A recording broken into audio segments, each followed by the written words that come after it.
నమస్కారం. ఒక చాలా వేగవంతంగా దర్యాప్తు చేసి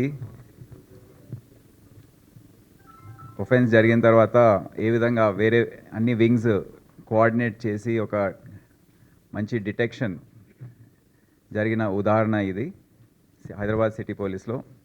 రోజువారీగా కూడా చిన్న చిన్న ఒఫెన్సెస్లో జరుగుతూ ఉంటాయి, కానీ ఇంత పెద్ద ఒఫెన్స్లో మేమందరం ఇంత ప్రాపర్టీ లాస్ అయింది, మళ్ళీ ఏ విధంగా ఇది డిటెక్ట్ చేయాలని ఆలోచన చేసే సందర్భంలో ఇమీడియట్గా టాస్క్ ఫోర్స్ని కూడా దాంట్లో దింపడం, ఈస్ట్ జోన్ పోలీస్ బాలసుబ్రహ్మణ్యం ఆధ్వర్యంలో చాలా వివరించి వేగవంతంగా దర్యాప్తు చేయడంతో ఈ కేసు డిటెక్ట్ అయింది. 3 కోట్ల ప్రాపర్టీ దీంట్లో దొంగలించారు. అది యాక్చువల్ మార్కెట్ వాల్యూ 5 కోట్ల కన్నా ఎక్కువ ఉంది. దాన్ని నిందితుల్ని పట్టుకోవడం అదంతా వేగవంతంగా జరిగింది. 11వ తేదీ తెల్లవారుజామున రోహిత్ కేరియా దోమల్గూడలో వేస్తున్నారు మొత్తం ఫ్యామిలీ. వారందరూ కూడా వివాహం సందర్భంగా దుబాయ్కి వెళ్ళి ఉన్నారు. ఇంట్లో ఎవరు లేరు. వీరు ఆయిల్ బిజినెస్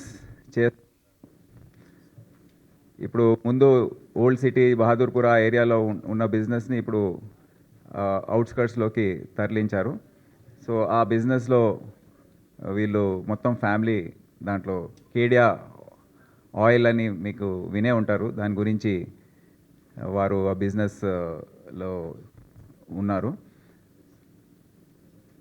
ఉదయము వీరు A1 మోల్హు ముఖ్యా, సుశీల్ ముఖ్యా, మూడో అక్యూజ్డ్ బసంతి అర్హి, వీళ్ళందరూ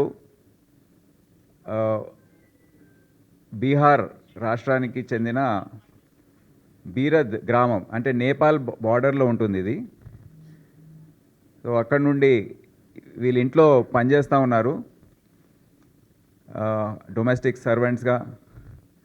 ఈ మోల్హు ముఖ్యా అనే వ్యక్తి అని ఆయన గురించి ఆరా తీస్తే ఇప్పుడు గత సంవత్సరం జనవరి నెలలో దోమల్గూడలోనే ఒక మర్డర్ ఫర్ గెయిన్ జరిగింది.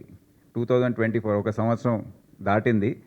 దాంట్లో ఒక ఓల్డ్ లేడీని చంపి 1 కోటి ప్రాపర్టీని దొంగిలించారు, మర్డర్ ఫర్ గెయిన్ అది. దాంట్లో 3 అక్యూజ్డ్ ఉన్నారు. దాంట్లో ఒక అక్యూజ్నే పట్టుకున్నారు వీళ్ళు, మహేష్ ముఖ్యా అని. 2 అక్యూజ్డ్ రాహుల్ ముఖ్యా అండ్ మోల్హు ముఖ్యా, వీళ్ళిద్దరు కూడా అబ్స్కాండింగ్లో ఉన్నారు, అప్పటి నుండి దొరకలేదు. అయితే ఈ మోల్హు ముఖ్యా ఇప్పుడు ఈ సుశీల్ ముఖ్యాతో సహా వీళ్ళింట్లో 2 సంవత్సరాల పాటు పనిచేసి మళ్ళీ రిటర్న్ వెళ్ళిన సందర్భంలో వీరికి ఏదో పని పడి వారికి సమాచారం ఇవ్వడం, వారు ఢిల్లీ నుండి ఇక్కడ వచ్చి ఒక వారం రోజుల క్రితం నుండి ఇక్కడ వాళ్ళ ఇంట్లో ఉండి పెళ్లి పనులు ఇవన్నీ కూడా చూసుకుంటూ ఉన్నారు. వీళ్ళని నమ్మి ఆ ఇల్లు అప్పజెప్పి, ఇంకా మిగతా డొమెస్టిక్ సర్వెంట్స్ కూడా అక్కడ ఉన్నారు, ఇంట్లో పనిచేసేవారు. వీళ్ళకి అప్పజెప్పి వెళ్ళిన సందర్భంలో వీళ్ళు ఈ పథకం ప్రకారం ప్లాన్ వేసి ఈ ప్రాపర్టీ ఏదైతే ఉందో ఇంట్లో మొత్తం అది జమ చేసుకొని వారు వెళ్ళడం జరిగింది. మాకు ఇన్ఫర్మేషన్ కొద్దిగా ఆలస్యంగా రావడం, ఇమ్మీడియట్గా అక్కడ ఉన్న SHO DI టీం అంతా కూడా వెళ్ళి క్లూస్ టీం విజిట్ చేయడం, దాని తర్వాత నేను ఆ సీరియస్నెస్ని గుర్తించి టాస్క్ ఫోర్స్ అడిషనల్ DSP వారికి చెప్పడం, వారు కూడా అంత అక్కడ రంగంలోకి దిగి ఇమీడియట్గా CCTVస్ని పరిశీలించడం, CDR అనాలిసిస్ చేయడంతో కొన్ని క్లూస్ వచ్చాయి. అక్కడ CCTV ఫుటేజ్ ఏదైతే దొరికిందో దాన్ని కేడియా ఫ్యామిలీ వారికి పంపించాము దుబాయ్కి. వాళ్ళు గుర్తించి అవును ఇతనే మా ఇంట్లో పనిచేసేవాడు, ఇతనే ఉండొచ్చని అతను కన్ఫర్మ్ చేశాడు. కన్ఫర్మ్ చేసిన తర్వాత మేము మొత్తం CCTVs అన్నీ కూడా ట్రాకింగ్ చేసుకుంటూ వెళ్తే వీరు సికింద్రాబాద్ రైల్వే స్టేషన్ వరకు వెళ్ళినట్టు తెలంగాణ ఎక్స్ప్రెస్ ఎక్కినట్టు మాకు తెలిసింది. అయితే ఇమ్మీడియట్గా 3 టీమ్స్ని డిస్పాచ్ చేశాము. ఒకటి భోపాల్ వెళ్ళింది బై ఫ్లైట్, ఒకటి భోపాల్, ఒకటి నాగ్పూర్, ఒకటి పట్నా. 3 టీమ్స్ని డిస్పాచ్ చేయడం జరిగింది. సైమల్టేనియస్గా ఈ జోన్ డీసీపీ బాలసుబ్రహ్మణ్యం వారి మిత్రులు అక్కడ జీఆర్పీలో పనిచేస్తారు, వారికి ఇన్ఫామ్ చేయడం జరిగింది. ఈ విధంగా తెలంగాణ ఎక్స్ప్రెస్లో నిందితులు ఉండొచ్చు, మీరు దయచేసి అలర్ట్గా ఉండండి, చెకింగ్ ఏర్పాటు చేయండి అని వారికి చెప్పడం జరిగింది. అయితే కొన్ని స్టేషన్స్లో చెకింగ్ చేస్తే దొరకలేదు, కానీ నాగ్పూర్ చేరేసరికి మా టీం కూడా ఆ టైంకి అక్కడ చేరుకుంది. వారు జీఆర్పీతో సహా కలిసి